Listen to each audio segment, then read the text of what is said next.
Ya, pemirsa, seperti diceritakan sebelumnya, atau mendalami kembali tragedi yang sempat menggemparkan tanah air, di mana kota Surabaya, Jawa Timur, kini tengah berduka akibat salah satu gedung peninggalan sejarahnya atau yang selama ini juga menjadi salah satu simbol pemerintahannya kini tak lagi utuh. Ya, gedung bersejarah yang kabarnya berdiri sejak era kolonial itu dan tetap mempertahankan keaslian arsitekturnya sampai sekarang, kini tengah sakit akibat terbakar di beberapa sisinya. Insiden ini terjadi pada akhir Agustus 2025 lalu atau tepatnya pada Sabtu malam di hari yang seharusnya menjadi waktu di mana sebagian warga tengah tertidur. Tetapi kabarnya datang bahwa sekelompok orang berpakaian hitam memasuki kompleks gedung. Mereka disebut-sebut pun langsung menyasar sisi barat bangunan. Dan dalam hitungan menit api menjalar cepat, melumat kayu-kayu tua gedung yang selama ini menjadi ciri khasnya, dan suasana kota yang awalnya kondusif pun mendadak berubah mencekam. Seperti inilah detik-detik gedung Gerahadi Kabar, dan bahkan santer dikabarkan pula terdapat insiden lain yang tak hanya pembakaran, tetapi juga diwarnai aksi penjarahan oleh pihak tak dikenal.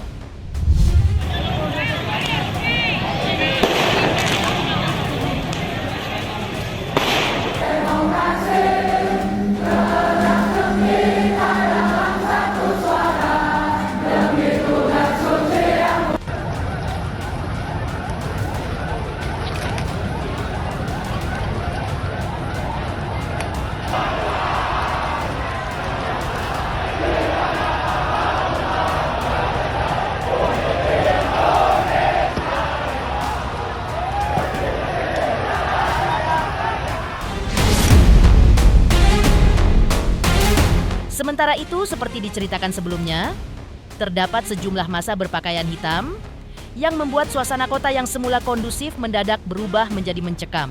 Karena kabarnya terdapat beberapa bom molotov yang dilemparkan.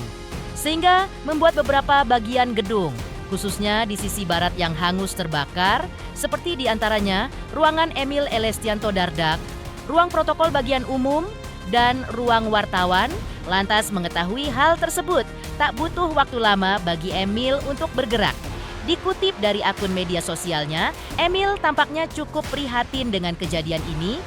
Ia juga menyoroti kerusakan yang terjadi pada fasilitas publik, dan baginya kejadian ini pun harus menjadi pelajaran agar kejadian yang sama tidak terulang.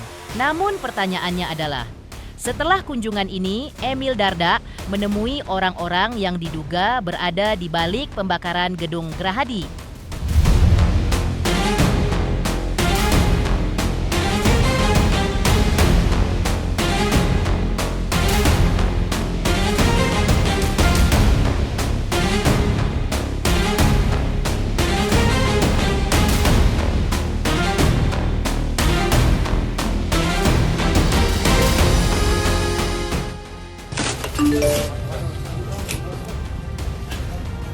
Banyak masyarakat yang menggantungkan hidupnya sehari-hari kepada kondusifnya suasana di sekitar kita.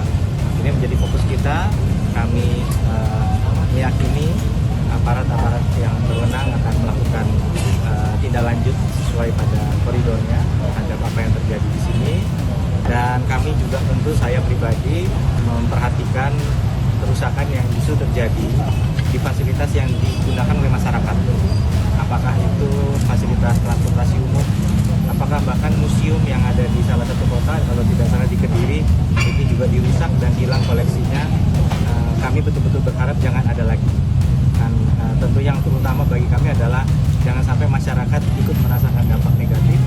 Bagaimana masyarakat bisa terlindungi, kita akan bekerja keras untuk membawa rasa perlindungan bagi masyarakat. Politik yang berkaitan dengan upaya pembenahan kehadiran negara dan insan publik tentu menjadi sebuah momen introspeksi bagi kami semua. Bagi kami semua, sembari kami terus memberikan pelayanan yang terbaik kepada masyarakat. Saya melihat di Wonokromo ada kesadaran yang tinggi dari warga. Ini akan sangat membantu aparat yang bekerja keras saat ini untuk mengendalikan situasi demi kemaslahatan warga juga. Mudah-mudahan harga menjaga warga ini terus bisa kita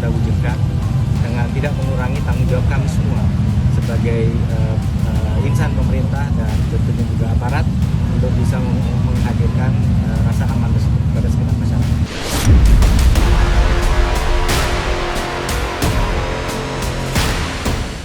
Benar saja, setelah meninjau langsung lokasi gedung yang juga menjadi tempat kantornya, Emil lantas langsung bertandang ke Polrestabes Surabaya untuk melihat diduga pelaku dalam kejadian ini.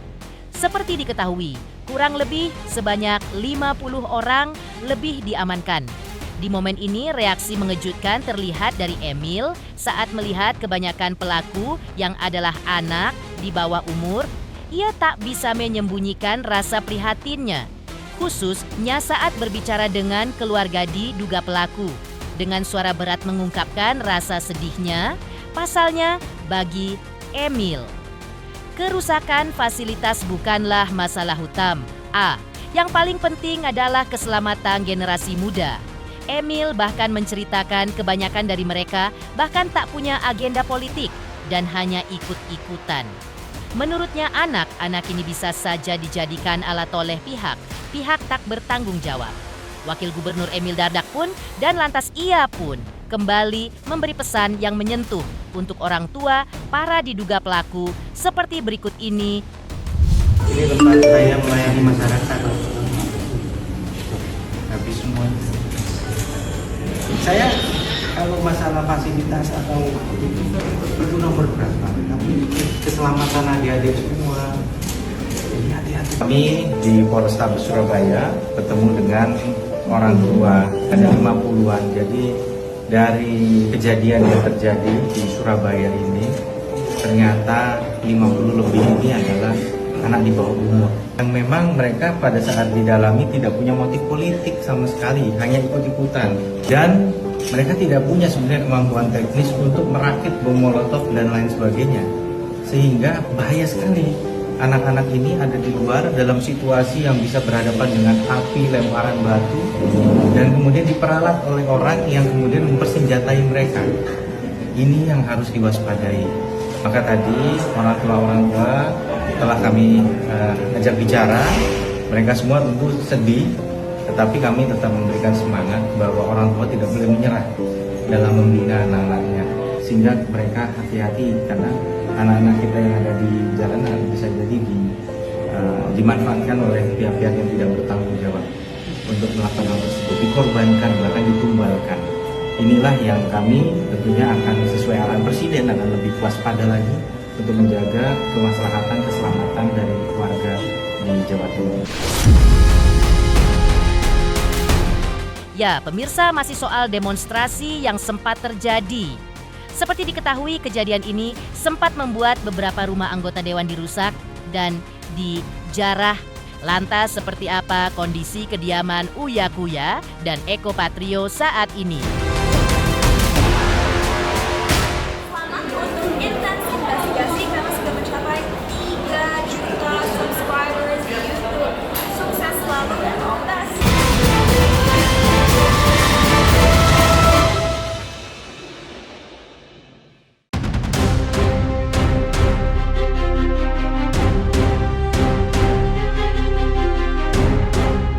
Ya, pemirsa, seperti diceritakan sebelumnya, sejumlah rumah anggota seperti Eko Patrio, Uya Kuya, dan Nafa Urbah sempat dirusak massa dan dijarah saat itu. Eko dianggap sengaja melukai menyakiti hati masyarakat, khususnya karena video jogetnya sempat viral saat waktu itu. Untuk mengetahui seperti apa kondisi rumah Eko, tim intens investigasi pun kembali mendatangi kediamannya. Tampak di rumah bermotif hitam putih tersebut masih tetap seperti tidak ada kehidupan di dalamnya. Pagarnya yang sempat rusak kini agaknya sudah berdiri kokoh. Meski tetap ada coretan di mana-mana dan garis polisi yang membentang di beberapa bagian pagar.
Dia mah bener-bener semuanya udah kalau Eko mah udah wanti-wanti yang penting diambil. Kalau Mas Roni kan dia mah nggak ada apa-apa langsung diambil. Kalau si Eko udah nggak ada yang diambil baru kayak yang mahal gitu lah. Jadi pahlawan. Kalau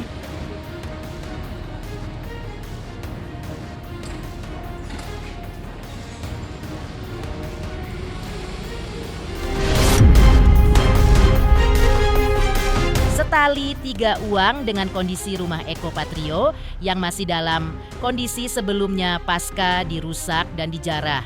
Kondisi kediaman Uya Kuya pun tampaknya nyaris dalam kondisi serupa. Bedanya saat tim intens investigasi mendatangi ke sana. Terdapat beberapa warga yang datang untuk mengambil gambar atau video. Seorang warga bahkan masih menuturkan kekecewaannya pada Uya. Seperti inilah ungkapannya kepada awak media saat ditemui di kediaman pria yang kini kabarnya sudah dinonaktifkan dari keanggotaannya sebagai anggota dewan tersebut.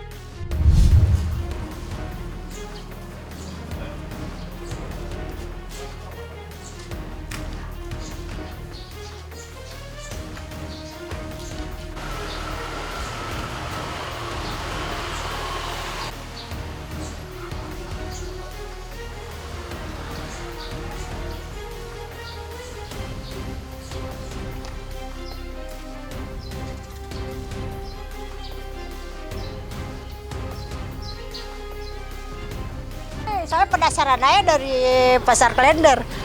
Ngeliat di TV serem banget orang-orang pada masuk, ziarah. Apa adanya diambil. Berarti Ibu kesini emang cuma pengen lihat nih? Iya, pengen lihat aja. Dari Klender Oh, kesini? iya, Iya. dari Klender saya. Pengen kesini. Iya, sama anak saya aja. Ma mau kemana sih, Ma? Mau ngeliat, dia bilang. Hah? Penasaran aja. Ya penasaran, kita kan lihat di mana-mana viral ya kan, makanya kayak deket banget gitu, makanya penasaran langsung ke sini aja. Ternyata memang deket banget. Penasaran sih, tapi kan udah nggak bisa masuk. Oh, jadi ajang buat tempat foto-foto ya? Iya, pengen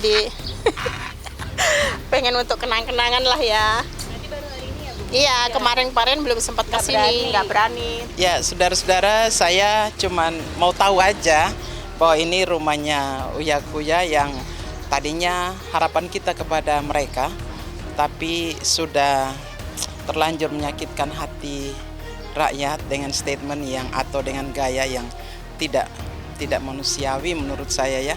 Karena begitu banyak orang yang mengais rezeki, sementara orang lain berjoget-joget, itu kan nggak etis. Nggak etisnya apa? Kamu duduk di situ untuk menyuarakan suara rakyat. Kamu duduk di situ, kamu diutus dan juga kamu makan uang rakyat. Jadi nggak etis banget kalau kamu harus joget-joget di atas penderitaan orang lain. Saya cuman kepo aja karena memang rumah saya tidak jauh dari sini dan terganggu dengan situasi ini. Mudah-mudahan harapan ke depannya wakil rakyat itu yang lebih berkualitas dan berhati nurani. Apa yang kamu buat, apa yang kamu tabur pasti kamu tuai. Sementara itu, seperti diceritakan sebelumnya, di mana terdapat seseorang ibu yang masih berkeluh kesah soal kekecewaannya.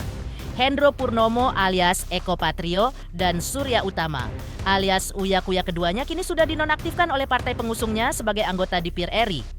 Melalui siaran persnya, perwakilan partai pengusung juga mengatakan, keputusan ini diambil setelah mempertimbangkan dinamika politik di tanah air selama beberapa hari terakhir. Ia juga meminta masyarakat tetap bersikap tenang menghadapi gejolak sosial politik selama beberapa hari terakhir. Saya akan membacakan siaran pers Dewan Pimpinan Pusat Partai Amanat Nasional dalam mensikapi perkembangan terakhir. Dewan Pimpinan Pusat Partai Amanat Nasional senantiasa berkomitmen menjaga kehormatan, disiplin, serta integritas wakil rakyat yang berasal dari Partai Amanat Nasional dalam menjalankan tugas-tugas konstitusional di DPR RI. Berdasarkan dinamika yang berkembang dan setelah melalui pembahasan di partai, DPP Partai Amanat Nasional dengan ini menyatakan sebagai berikut.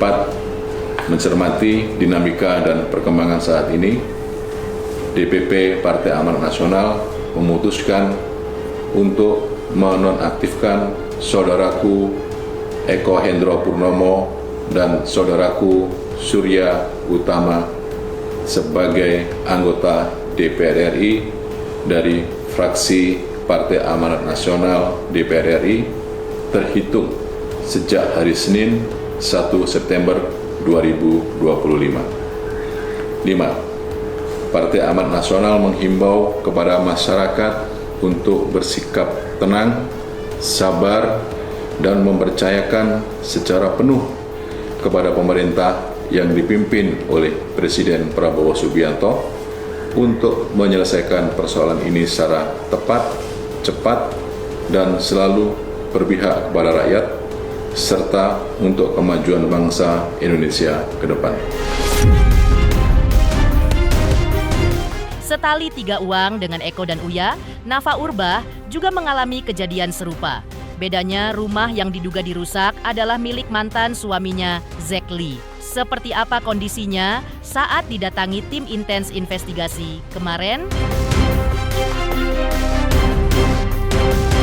Selamat untuk intens investigasi karena sudah mencapai 3 juta subscribers di YouTube.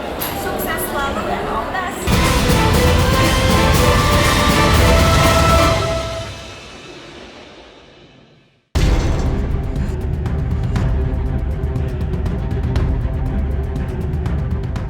Setali 3 uang dengan kediaman Eko Patrio dan Uya Kuya. Salah satu anggota Depir yang juga sempat mengalami kejadian serupa adalah Nafa Urbah. Bedanya rumah yang diduga dirusak adalah diduga milik mantan suaminya. Kini kabarnya keamanan di rumah tersebut pun sudah ditingkatkan. Kabarnya sempat datang mobil untuk membawa beberapa barang yang masih tersisa. Dan pasca heboh kejadian ini dan juga penonaktifannya adalah tampak akun sosial media Instagram Nafa Urbah yang juga hilang. Lantas, apa yang terjadi dengan Nafa Urbah? Apakah hal ini seolah menandakan jika dirinya kapok dan tak akan kembali menyentuh ranah yang bisa dibilang baru baginya tersebut? Saya sih sebelumnya tidak mengetahui ya, cuman ada orang mungkin dari pihak tuan rumah ya, izin mau angkut barang sisa ya yang besar-besar. Misalnya mungkin kasur atau lemari es itu kan masih tertinggal ya. Nah, mungkin bawa-bawa sisanya yang besar-besar aja mungkin. Yang lainnya kan sudah habis pasca kemarin. Pasca penjarahan itu. Penjarahan itu.